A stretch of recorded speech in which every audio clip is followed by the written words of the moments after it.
নমস্কাৰ, মই ৰিচা বৰা। পাঠ কৰিবলৈ লোৱা কবিতাৰ শিৰোনাম ৰাজনীতি। কথা টেবুৰ ৰহমান।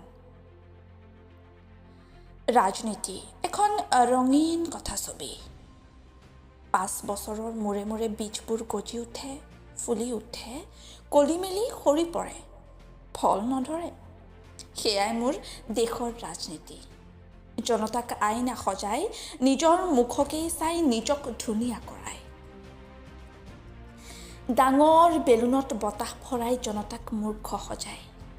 বেলুনৰ ভিতৰত হেনো থাকে চপৰা চপৰা সোণ। ৰাজনীতি এখন ৰঙীন কথাছবি। নৈবোৰ শুকাই যায়, কলি নুফুটাকৈ ফুলবোৰ মৰহি যায়, গৰাখহনীয়াই ওচন কৰে ভেটি সেউজ বননি।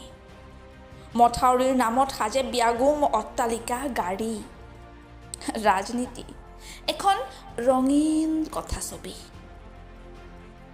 তই আহিলে ৰাজপথবোৰ কঁপে, চাইৰেন বজাই গাড়ীবোৰ ঘূৰে। মিছা প্ৰতিশ্ৰুতিৰে দুৰ্বল জনতাৰ বুকুত ৰাজনীতিবিদে হাত থৈ কান্দে। 5 বছৰৰ পাছতহে প্ৰতিশ্ৰুতিৰ নতুন বীজবোৰ পুনৰ গজি উঠে। ৰাজনীতি এখন ৰঙীন কথাছবি।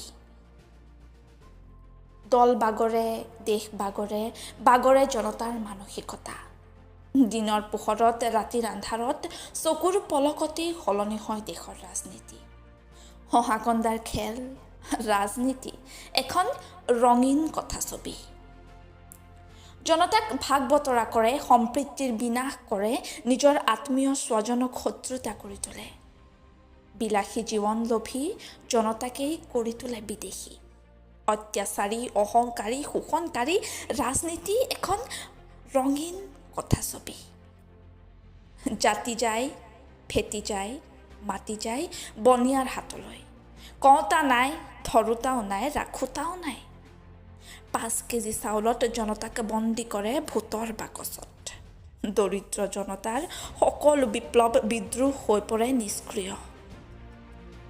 জনতাৰ নিস্তব্ধতা, জনতাৰ মূৰৰ কেঁচা ঘাম, জনতাৰ কৰ খাজনা, জনতাৰ অধিকাৰ খৰ্ব কৰি ৰাজকোষৰ ধন খাই লুটি পুতি। ৰাজনীতি এখন ব্যয়বহুল ৰঙীন কথাছবি। ধন্যবাদ।